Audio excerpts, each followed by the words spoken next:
Hello बच्चों, आज हम पढ़ेंगे क्लास 12 का first chapter electrostatics. Electrostatics means electro means होता है इलेक्ट्रिक चार्ज,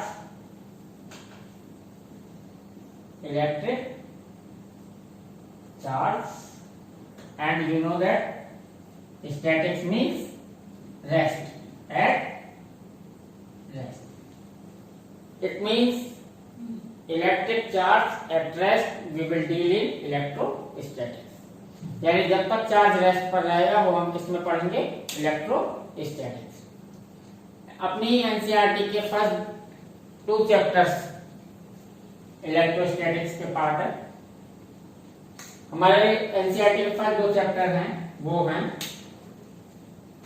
चैप्टर 1 है हमारा इलेक्ट्रिक चार्ज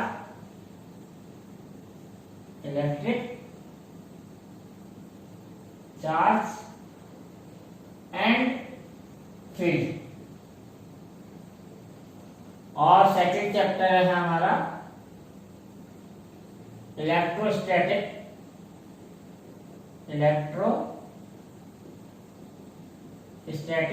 पोटेंशियल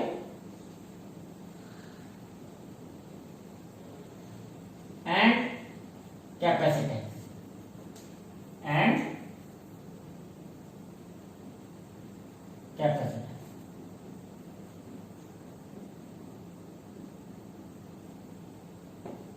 ये दोनों चैप्टर हमारे इलेक्ट्रोस्टैटिक्स के पार्ट है। या इट मींस इन दोनों चैप्टर में हम चार्ज को कैसा मानेंगे? रेस्ट में। आपने क्लास 12th में इलेक्ट्रिक करंट पढ़ा था। इलेक्ट्रिक करंट में क्या है? चार्ज फ्लो होता है। इलेक्ट्रिक करंट क्या होता है? Rate of flow of charge. It means कि वहां पर क्या है कि चार्ज फ्लो होता है। तो हम चार्ज फ्लो को इसमें नहीं पढ़ेंगे। जब चार्ज फ्लो करेगा इट मींस कि मूविंग चार्ज होगा। मूविंग चार्ज को हम दूसरी यूनिट में पढ़ेंगे, वो यूनिट है इलेक्ट्रोमैग्नेटिक। ठीक है, तो यहाँ पर हमें क्या याद रखना है कि इलेक्ट्रोस्टैटिक्स में चार्ज कैसा रहेगा? रेस्ट पर। चार्ज मूव नहीं करेगा, चार्ज रेस्ट पर रहेगा, और उसकी वजह से क्या इफेक्ट होंगे उसे हम पढ़ेंगे। चलिए, हमारे फर्स्ट बुक में जितने भी टॉपिक हैं वो सारे के सारे चार्ज पर बेस्ड है, सारे के सारे इलेक्ट्रिक चार्ज पर बेस्ड हैं।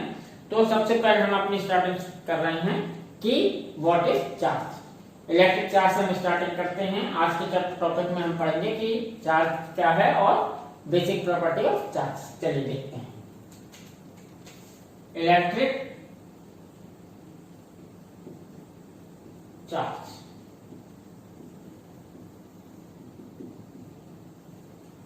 हमेशा चार्ज से पहले इलेक्ट्रिक लगाना जरूरी है। वैसे आप 10 से इतनी छोटी छोटी बातें ध्यान रखते होंगे, फिर मैं बता देता हूँ।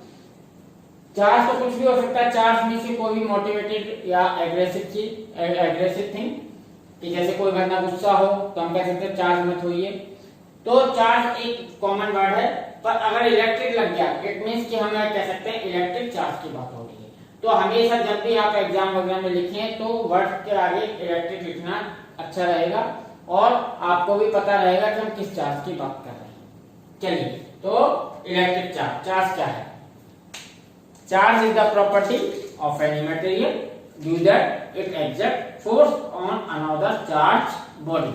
यानी चार्ज किसी मटेरियल की वो प्रॉपर्टी है जिसकी वजह से वो किसी और चार्ज बॉडी पर फोर्स लगाती है। पहले मैं लिखता हूं, फिर एक्सप्लेन करता हूं। Charge is a property of any material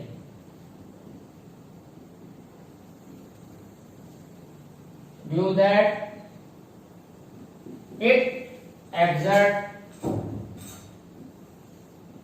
force। कौन सा फोर्स है मैं अभी बताऊंगा। ये exert force on another charge body. यानी चार्ज किसी मेटेरियल की वो प्रॉपर्टी है जिसके वजह से दूसरी चार्ज बॉडी पर फोर्स लगाएगी। चार्ज हमेशा दूसरे चार्ज पर ही फोर्स लगाएगा, इसको याद रखिएगा। ये नॉर्मल डेफिनेशन बनाई है, ऐसा नहीं कि ऐसा कुछ एग्जैक्टली डेफिनेशन है, पर आपको इजीली इलेक्ट्रिक चार्ज को समझाने के लिए एक इंट्रोड्यूस किया गया है इसको कि क्या होता है चार्ज। आप क्लास 9 से पढ़ते हुए आ रहे हैं इलेक्ट्रॉन और प्रोटॉन। अगर इलेक्ट्रॉन और प्रोटॉन होंगे तो वो आपस में एक दूसरे को क्या करते हैं, अट्रैक्ट करते हैं, इट मींस के कोई ना कोई फोर्स लगाते हैं।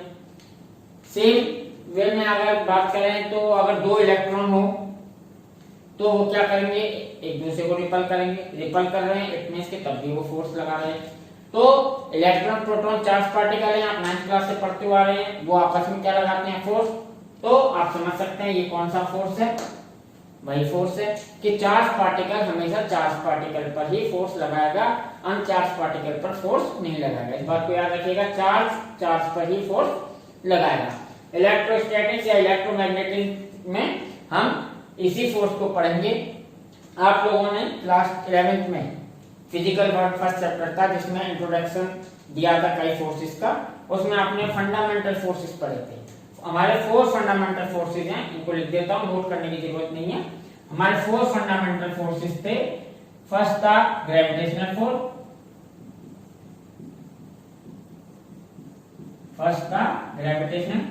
फोर्स।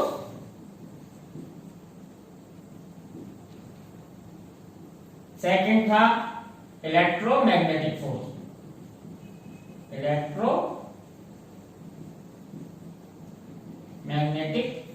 फोर्स, थर्ड है हमारा स्ट्रॉन्ग न्यूक्लियर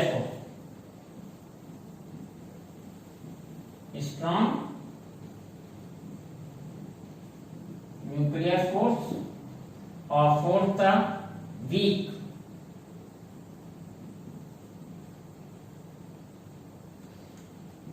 न्यूक्लियर फोर्स। ये 4 फंडामेंटल फोर्सेस हमने पढ़े थे। ये 4 टाइप के फंडामेंटल फोर्सेस हैं। ग्रेविटेशनल फोर्स आप पढ़ चुके हैं, force between 2 masses called gravitational force, यानी मासेस के बीच में जो फोर्स लगता है उसे हम ग्रेविटेशनल फोर्स पढ़ते हैं, जैसे अर्थ किसी मास बॉडी पर लगाती है, या पढ़ चुके हैं। जो सेकंड फोर्स है इलेक्ट्रोमैग्नेटिक फोर्स, ये इसी फोर्स को हम पढ़ने वाले हैं। ये वही फोर्स है जो मैं यहाँ डिस्कस कर रहा हूँ। चार्जेस के बीच में जो फोर्स लगता है उसे हम कहते हैं इलेक्ट्रोमैग्नेटिक फोर्स। याद रखिएगा, चार्जेस के बीच में जो फोर्स लग रहा है वो कौन सा है, इलेक्ट्रोमैग्नेटिक फोर्स। ये दो फोर्सेस हैं, स्ट्रॉन्ग न्यूक्लियर और वीक न्यूक्लियर फोर्स। ये हम सेकंड बुक में चैप्टर है न्यूक्लियर, जब हम पढ़ेंगे स्ट्रॉन्ग न्यूक्लियर फोर्स और वीक न्यूक्लियर फोर्स। बहुत ज्यादा नहीं है, सिंगल एक चैप्टर एक टॉपिक का के बारे में पढ़ेंगे। ये हायर स्टडी में आप पढ़ेंगे और ये रिसर्च का भी टॉपिक है। तो स्ट्रॉन्ग न्यूक्लियर वीक न्यूक्लियर को हम तब पढ़ेंगे। अभी हमको क्या पढ़ना है, इस फर्स्ट बुक में, एनसीईआरटी के फर्स्ट बुक में हमें मेनली क्या पढ़ना है, सारा कुछ इलेक्ट्रोमैग्नेटिक फोर्स। हम इसी फोर्स के बारे में पढ़ेंगे। जैसे इलेक्ट्रोस्टैटिक्स में चार्ज रेस्ट पर है, तो हम क्या है कि चार्ज रेस्ट पर है तब वो कौन सा फोर्स लगाएगा, इलेक्ट्रोस्टैटिक फोर्स। और जब चार्ज मूव करने लग जाएगा, मूव करेगा यानी चल रहा है, तो मूव करेगा तो उस समय पर वो फोर्स बन जाएगा इलेक्ट्रोमैग्नेटिक फोर्स। हम इस फर्स्ट बुक में इलेक्ट्रोस्टैटिक्स और इलेक्ट्रोमैग्नेटिक फोर्स को ही पढ़ेंगे कि क्या इनकी प्रॉपर्टी है, ये किस डायरेक्शन में लगता है, किस मैग्नीट्यूड का लगता है। तो अब हम स्टार्ट करते हैं। पहले हम पढ़ते हैं कि चार्ज क्या है, चार्ज की प्रॉपर्टी के बारे में पढ़ते हैं, फिर इन फोर्सेस के बारे में पढ़ेंगे। चलिए देखते हैं। इसको मैं बताता हूं, इसको नोट करना नहीं, सिर्फ याद रखने की चीज है, इंपॉर्टेंट है। 4 फंडामेंटल फोर्सेस।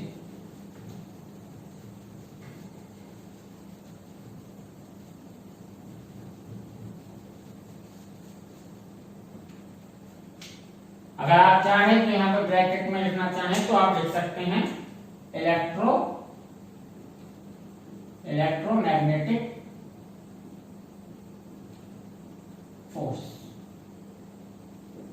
आप यहाँ पे लिख सकते हैं electromagnetic force.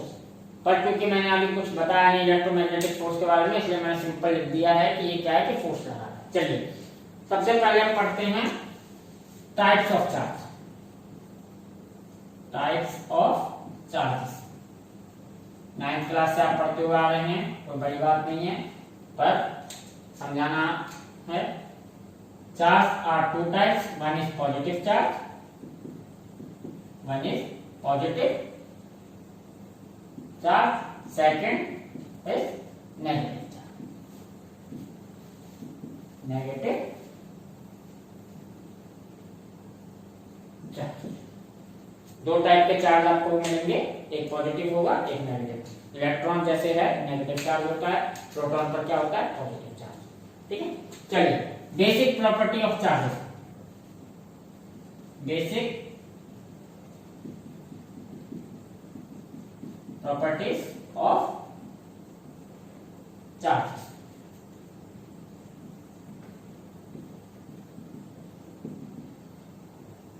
Basic property of charges क्या है? First one is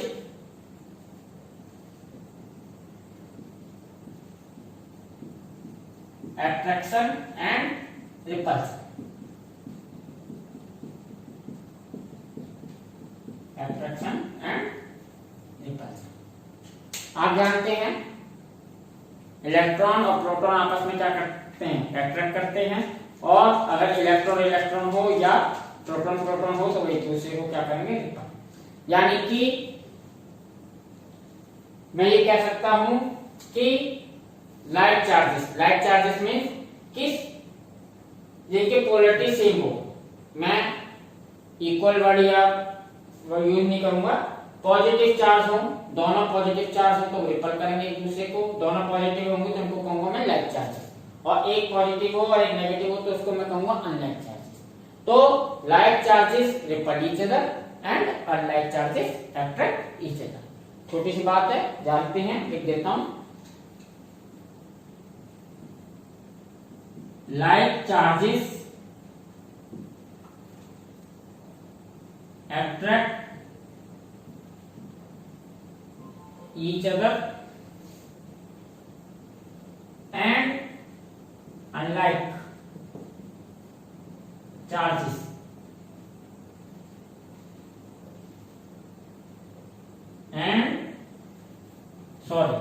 like charges repel, like charges repel each other and unlike charges attract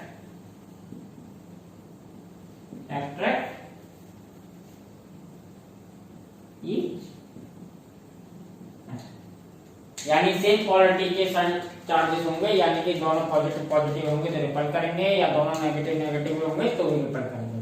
और अगर एक पॉजिटिव हो और एक नेगेटिव हो, एक पॉजिटिव हो और एक नेगेटिव हो तो क्या करेंगे, अट्रैक्ट करेंगे। चलिए सेकंड प्रॉपर्टी है इसकी additivity of charges. Second property है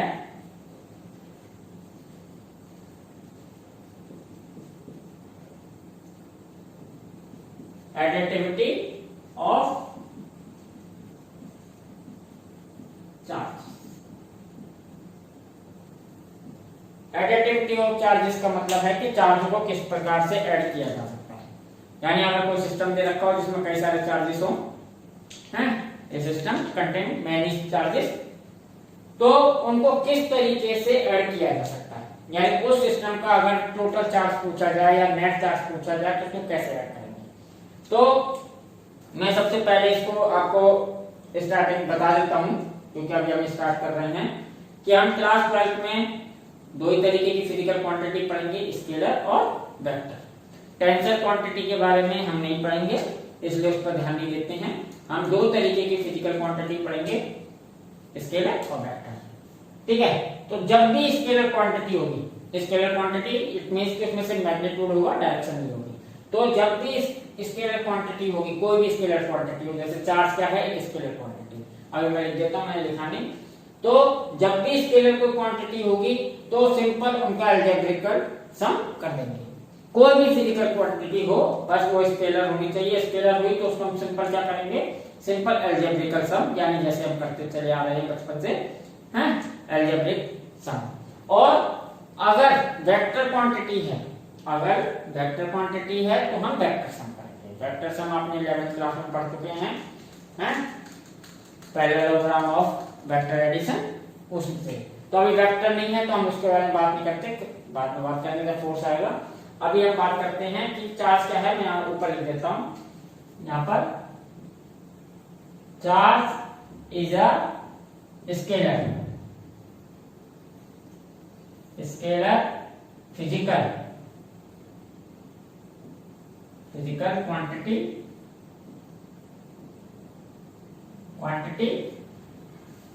और इसकी यूनिट भी लिखना है, इट्स यूनिट इज कूलम।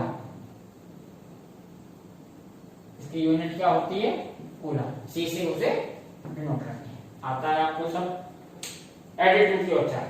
तो मैं आगे देता हूं, charge is a scalar quantity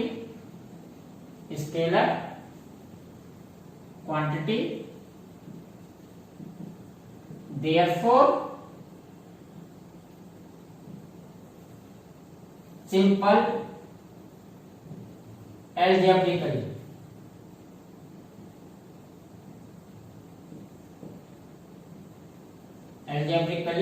addition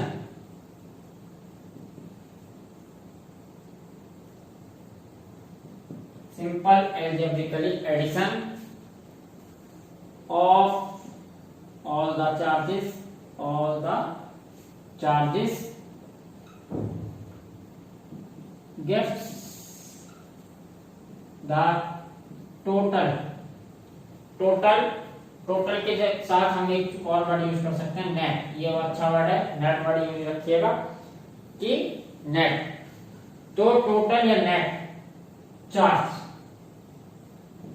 of the system,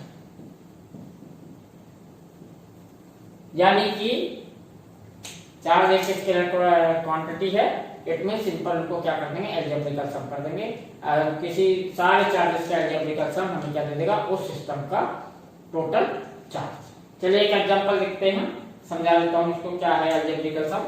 मान लीजिए एग्जांपल, सपोज ए सिस्टम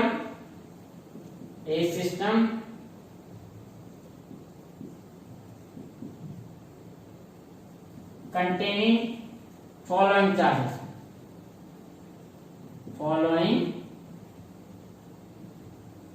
मान लीजिए कोई सिस्टम है जिसके चार्जेस क्या है? मान लीजिए Q1 बराबर है आपका +1 कूलम, Q2 बराबर +2 कूलम, Q3 बराबर -3 कूलम और Q4 बराबर +4 कूलम और Q5 बराबर है हमारा मान लीजिए माइनस प्लस, ये माइनस, चलिए -5 कूलम। ये हमारा कुछ सिस्टम है जिसमें 5 चार्जेस हैं, Q1 Q2 Q3 Q4 and Q5, जिनके मैग्नीट्यूड हैं 1 +2 -3 +4 -5। चलिए, तो अगर मुझे इस सिस्टम का टोटल चार्ज निकालना है, क्या निकालना है? इस सिस्टम का मुझे टोटल चार्ज। तो मैं टोटल चार्ज के लिए क्या करूंगा?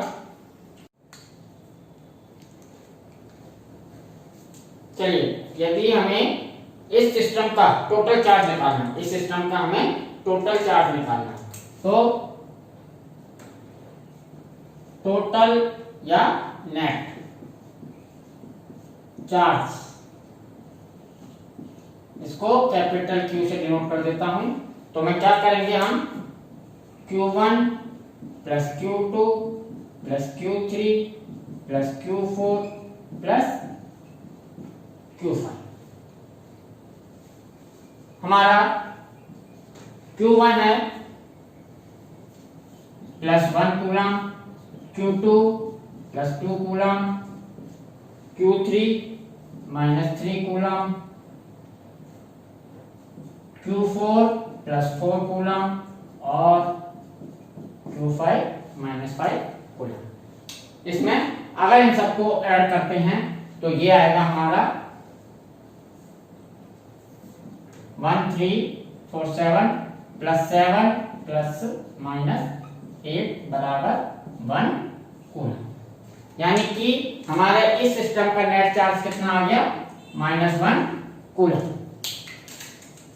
इसमें आप देखिए 1 कूलम 2 कूलम जो इंडिविजुअल चार्जेस थे वो नेट चार्ज से भी ज्यादा आ रहे हैं।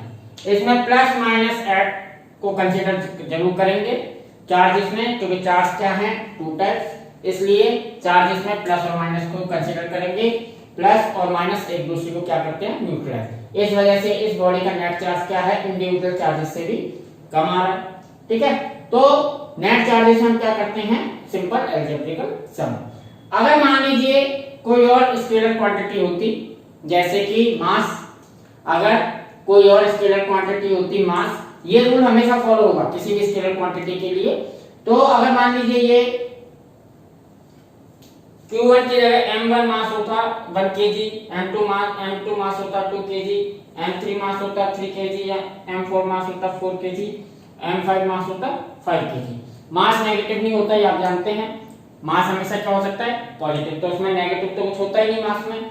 अगर उनको ऐड करना होता तो सीधे सिंपल सारे सम कर देते, 5 4 9 12 14 15, यानी उस सिस्टम का टोटल मास हो जाता 15 kg।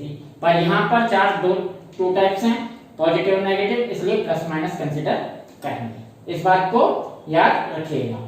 चार्ज नेगेटिव भी हो सकता है, पॉजिटिव भी हो सकता है और जीरो भी हो सकता है। जैसा कि आप लोगों ने एटम में पढ़ा है। एटम नॉर्मली क्या होता है, न्यूट्रल। क्यों न्यूट्रल होता है, क्योंकि उसमें इक्वल नंबर ऑफ इलेक्ट्रॉन्स और इक्वल नंबर ऑफ प्रोटॉन्स होते हैं, या ये कह सकते हैं कि equal number of positive charge and equal number of negative charge. जब उनको प्लस और माइनस करके जोड़ते हैं, प्रोटॉन के चार्ज को पॉजिटिव और इलेक्ट्रॉन के चार्ज को नेगेटिव लेके जब जोड़ते हैं तो नेट चार्ज क्या रहता है, जीरो। तो जीरो चार्ज आ जाता है तो हम कहते हैं कि वो क्या है, न्यूट्रल। यानी किसी भी न्यूट्रल ऑब्जेक्ट का, न्यूट्रल बॉडी का चार्ज, नेट चार्ज कितना होगा, जीरो। चार्ज जीरो नहीं होगा ये बात नहीं कहेंगे, नेट चार्ज क्या होगा, जीरो। चार्ज जीरो नहीं होगा, किसी भी बॉडी का चार्ज जीरो नहीं होगा। किसी भी बॉडी में सफिशिएंट नंबर ऑफ इलेक्ट्रॉन और प्रोटॉन होते हैं तो हम ये कह सकते हैं उसमें चार्ज होता है, पर पॉजिटिव और नेगेटिव चार्ज इक्वल होता है। ठीक है, तो आप कभी भी ये मत कहिएगा चार्ज नहीं है उनमें, उनमें चार्ज है पर नेट चार्ज, नेट चार्ज की बात हो रही है किसकी, टोटल चार्ज या नेट चार्ज। नेट चार्ज क्या होगा, न्यूट्रल बॉडी का जीरो। चलिए अब हम देखते हैं थर्ड प्रॉपर्टी, इसे मैं बताता हूं, फिर हम थर्ड प्रॉपर्टी देखते हैं।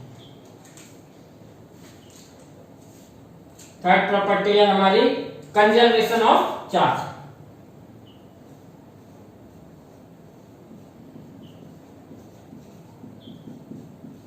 Conservation of charge. Conservation of charge का मतलब है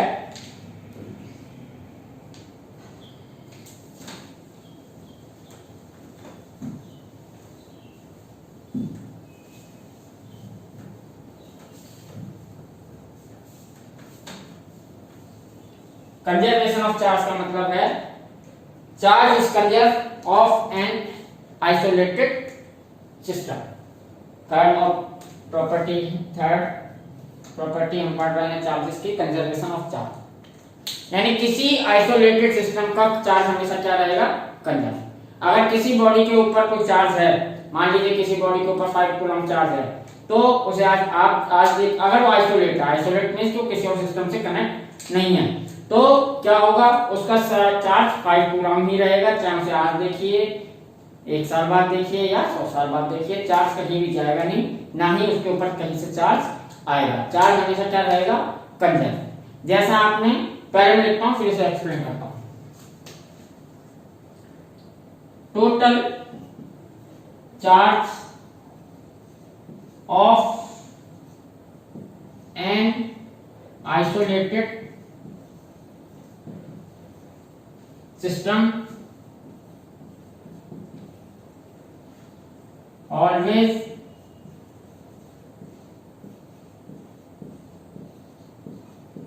कंजर्व। यानी किसी आइसोलेटेड सिस्टम का चार्ज हमेशा क्या रहेगा, कंजर्व रहेगा। आपने एनर्जी कंजर्वेशन लॉ पढ़ा है, energy never be created, never be destroyed, it can convert one form to another form. Same यहां पर है कि charge never be created, never be destroyed, it can transfer one body या one system to another system. जैसे कि energy में energy ना तो क्रिएट होती ना डिस्ट्रॉय होती, वो क्या होती है, एक एनर्जी से दूसरी एनर्जी में कन्वर्ट होती है, एक एनर्जी की फॉर्म से दूसरी एनर्जी की फॉर्म में कन्वर्ट होती है, आपने पढ़ा है। ऐसे ही चार्ज क्या है, चार्ज भी ना तो क्रिएट किया जा सकता ना डिस्ट्रॉय होता। ये क्या होता है, एक सिस्टम से दूसरे सिस्टम में ट्रांसफर हो सकता है। क्या हो सकता है, एक सिस्टम से दूसरे सिस्टम में ट्रांसफर हो सकता है। लिखता हूं इसको और करके, और charge never be created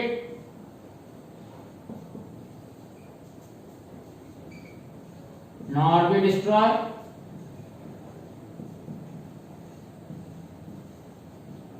it can transfer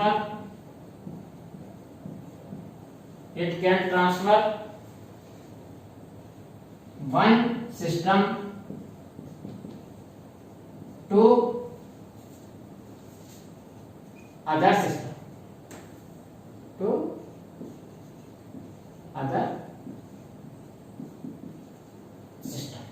यानी चार्ज ना तो क्रिएट होगा ना डिस्ट्रॉय होगा, ये क्या हो सकता है, सिर्फ ट्रांसफर एक बॉडी से दूसरी बॉडी में।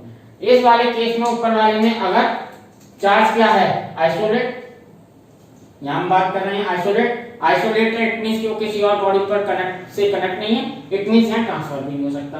तो हम ये कह सकते हैं किसी आइसोलेटेड बॉडी का चार्ज क्या रहता है, हमेशा कंजर्व रहता है। अगर चार्ज किसी और बॉडी से कनेक्ट होगी तो क्या कह सकते हैं, किसी और सिस्टम से कनेक्ट होगी तो हम ये कह सकते हैं कि चार्ज ट्रांसफर हो जाएगा, पर फिर भी क्या रहेगा, कंजर्व। जैसे एग्जांपल देखते हैं, मान लीजिए सपोज आपके पास एक बॉडी है, हमारे पास एक बॉडी है, इसके ऊपर 5 कूलम चार्ज है। हमारे पास एक बॉडी है ए, इसके ऊपर 5 कूलम चार्ज है, और दूसरी बॉडी है जिसके ऊपर 3 कूलम चार्ज है।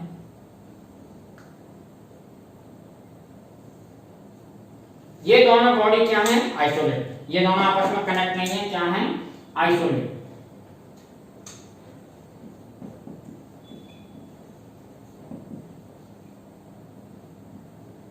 ये आइसोलेट है, अलग अलग। तो इसके ऊपर 5 कूलम और इस पर 3 कूलम, हमेशा इतना नहीं रहेगा, आप कभी भी देखेंगे। अगर इन दोनों को कनेक्ट कर दिया जाए, अगर इन दोनों को क्या कर दिया जाए, कनेक्ट कर दिया जाए, जोड़ दिया जाए, तो क्या होगा, ये 5 कूलम और ये इस पर 5 कूलम था, इस पर 3 कूलम था। अब जब इनको कनेक्ट कर दिया, इस पर 3 कूलम था, अब इन दोनों को कनेक्ट कर दिया तो क्या होगा, इसका चार्ज या इसका चार्ज आपस में क्या होगा, ट्रांसफर, ठीक है। और इस बॉडी का टोटल चार्ज, इससे वैसे इधर चार्ज ज्यादा है तो इधर से इधर जाएगा। अभी हम इस बात पर, इस टॉपिक पर नहीं है कि चार्ज कितना और किधर ट्रांसफर होगा, अभी हम ये देख रहे हैं टोटल चार्ज की बात। तो टोटल चार्ज में क्या है, इधर भी एक सिस्टम बन गया, तो इस पूरे सिस्टम का चार्ज भी कितना होगा, 8 कूलम। कितना होगा, 8 कूलम, 5 + 3 यानी 8 कूलम। यानी टोटल चार्ज अभी भी कंजर्व रहा। अगर अलग अलग थे 5 कूलम 3 कूलम, अगर इनको जोड़ दिया तो क्या होगा, चार्ज ट्रांसफर होगा, पर टोटल चार्ज फिर भी कितना रहा, 8 कूलम, दोनों के सम के बराबर। तो चार्ज कंजर्व रहता है, ठीक है। चलिए अब हम फोर्स प्रॉपर्टी पढ़ते हैं, इसे नोट कर लीजिए, ज्यादा नहीं है इसमें समझाने को। फोर्स प्रॉपर्टी है quantization of charge. Fourth property है हमारी quantization of charge.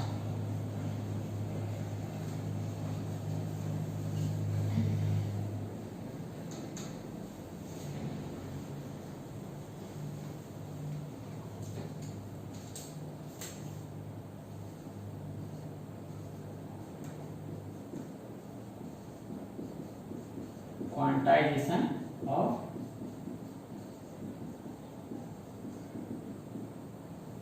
Quantization of charge. Quantization charge means है, आप लोग जानते हैं कि smallest unit of charge is electron, यानी सबसे छोटा चार्ज पार्टिकल कौन है, इलेक्ट्रॉन। इलेक्ट्रॉन से छोटा फंडामेंटल चार्ज पार्टिकल कोई भी नहीं है। क्वार्क वगैरह के बारे में हम पढ़ेंगे नहीं, वो फंडामेंटल नहीं है, स्टेबल भी नहीं है, ठीक है। तो आप यही पढ़ के चलिएगा कि हमारा स्मॉलेस्ट चार्ज पार्टिकल क्या है, इलेक्ट्रॉन। क्वार्क वगैरह को अभी मत सोचिएगा। तो क्वांटाइजेशन का है कि electron is the smallest charge particle, और हम ये भी जानते हैं कि चार्ज क्या है, चार्ज अगर ट्रांसफर होता है तो इलेक्ट्रॉनों की फॉर्म में ही होता है। इलेक्ट्रॉन ही एक बॉडी से दूसरी बॉडी में जाते हैं चार्ज ट्रांसफर में, प्रोटॉन पार्टिसिपेट नहीं लेते, ठीक है। चार्ज किसकी वजह से ट्रांसफर होता है, इलेक्ट्रॉन की वजह से। तो अगर किसी एक बॉडी से दूसरी बॉडी में चार्ज जा रहा है या चार्ज ट्रांसफर हो रहा है, तो हम ये कहेंगे कि एक इलेक्ट्रॉन जा सकता है, दो जा सकते हैं, 3, 4, 100, 1000, लाख, करोड़, बात जाएगी अरबों तक, खरबों तक। फिजिक्स में बहुत ज्यादा नंबर ऑफ इलेक्ट्रॉन्स ट्रांसफर होंगे छोटे चार्ज के लिए, ठीक है। तो वो बाद में पढ़ेंगे हम। तो जितने भी जाएंगे इलेक्ट्रॉन वो हमेशा क्या जाएंगे, इंटीजर मल्टीपल में। यानी एक इलेक्ट्रॉन जा सकता है, दो जा सकता है, 3 जा सकते हैं, 5 जा सकते हैं, 10, 1000, 100। पर ऐसा नहीं हो सकता कि हाफ इलेक्ट्रॉन चले जाए या 3/2 इलेक्ट्रॉन चले जाए, क्योंकि हाफ इलेक्ट्रॉन क्या मतलब, इलेक्ट्रॉन कहीं डिवाइड तो हो ही नहीं सकता। इलेक्ट्रॉन तो स्मॉलेस्ट यूनिट है, स्मॉलेस्ट चार्ज पार्टिकल है, उससे छोटा तो हो ही नहीं सकता। तो इलेक्ट्रॉन डिवाइड नहीं हो सकता, डिवाइड नहीं हो सकता, इट मींस कि फ्रिक्शनल नंबर में भी कोई भी चार्ज नहीं जा सकता। इलेक्ट्रॉनों के चार्ज के फ्रिक्शनल नंबर में नहीं जा सकता। चार्ज हमेशा क्या जाएगा, integer multiple of electronic charge. तो यही क्वांटाइजेशन है, इसको लिखता हूं। The smallest unit of charge is electron.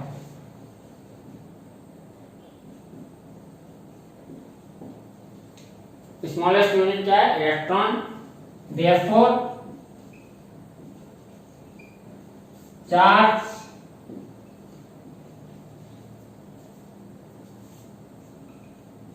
can be transferred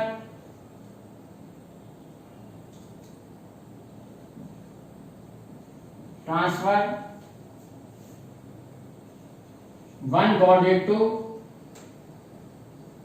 one system to another to other system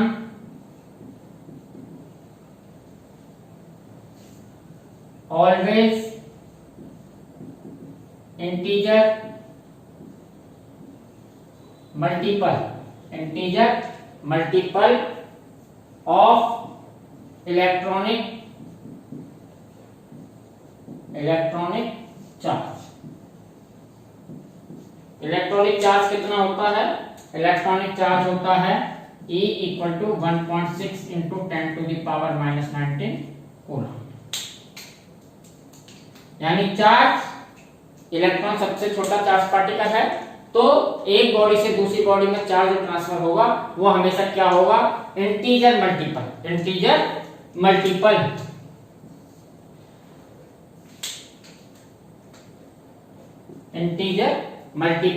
of electronic charge. यानी इस चार्ज का हमेशा इलेक्ट्रॉनिक मल्टीपल, इस चार्ज का इंटीजर मल्टीपल होगा। कैसे देखते हैं,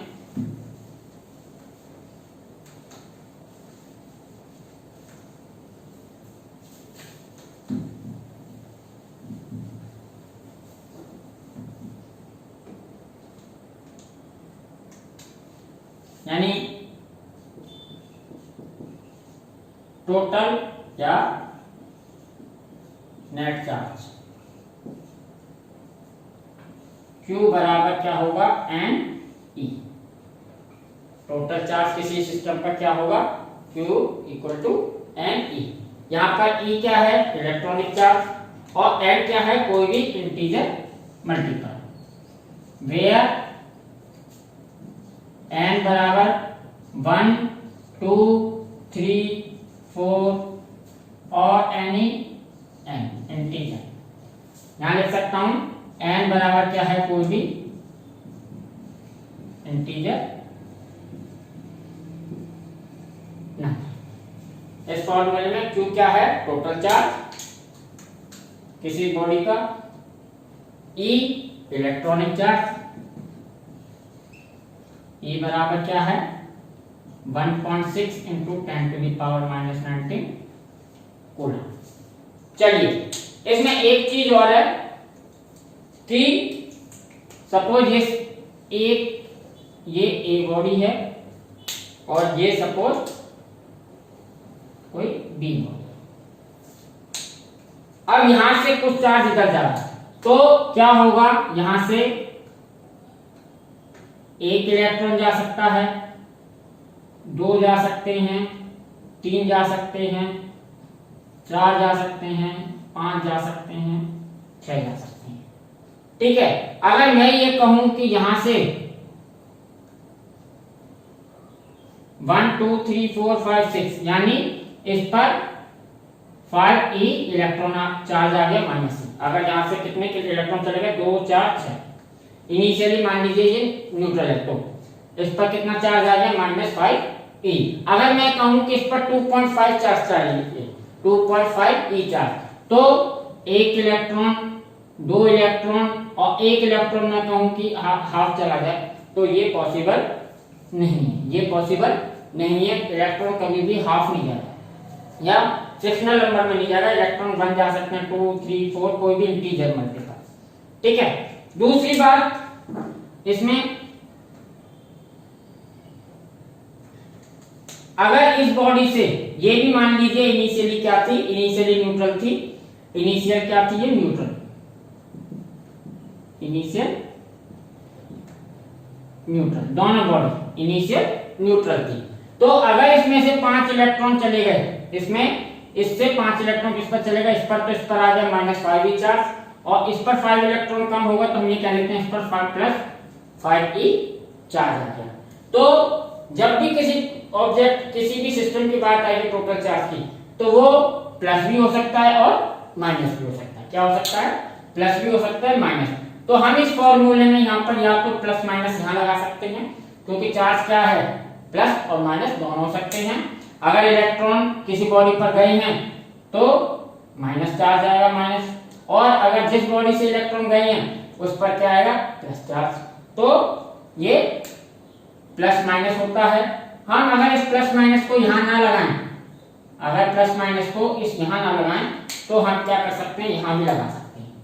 ये इंटीजर मल्टीपल जो है ये पॉजिटिव और नेगेटिव दोनों हो सकते हैं। इंटीजर मल्टीपल का मतलब है प्लस माइनस कुछ भी हो सकते हैं, प्लस भी हो सकता है, माइनस भी हो सकता है, क्योंकि चार्ज किसी बॉडी पर नेगेटिव भी आ सकता है, पॉजिटिव भी आ सकता है। तो यही क्वांटाइजेशन ऑफ चार्ज है, यही क्या है, quantization of charge, quantization of charge, यानी चार्ज हमेशा इंटीजर मल्टीपल होगा, इलेक्ट्रॉनिक चार्ज। इस चार्ज का हमेशा इलेक्ट्रॉनिक मल्टीपल, इस चार्ज का हमेशा इंटीजर मल्टीपल होगा, यही क्वांटाइजेशन ऑफ चार्ज। तो अभी आपने बेसिक प्रॉपर्टी ऑफ चार्ज पढ़ी, कौन कौन सी, पहली पढ़ी थी हमने एट्रैक्शन एंड रिपल्शन, सेकंड पढ़ी थी हमने एडिटिविटी ऑफ चार्जेस, थर्ड पढ़ी कंजर्वेशन ऑफ चार्ज, और फोर्थ है क्वांटाइजेशन ऑफ चार्ज। ठीक है, अब हम इसके बाद पढ़ेंगे कि किसी ऑब्जेक्ट को या किसी बॉडी को किस प्रकार से चार्ज किया जा सकता है, किसी न्यूट्रल बॉडी को किस तरीके से चार्ज किया जा सकता है। चलिए।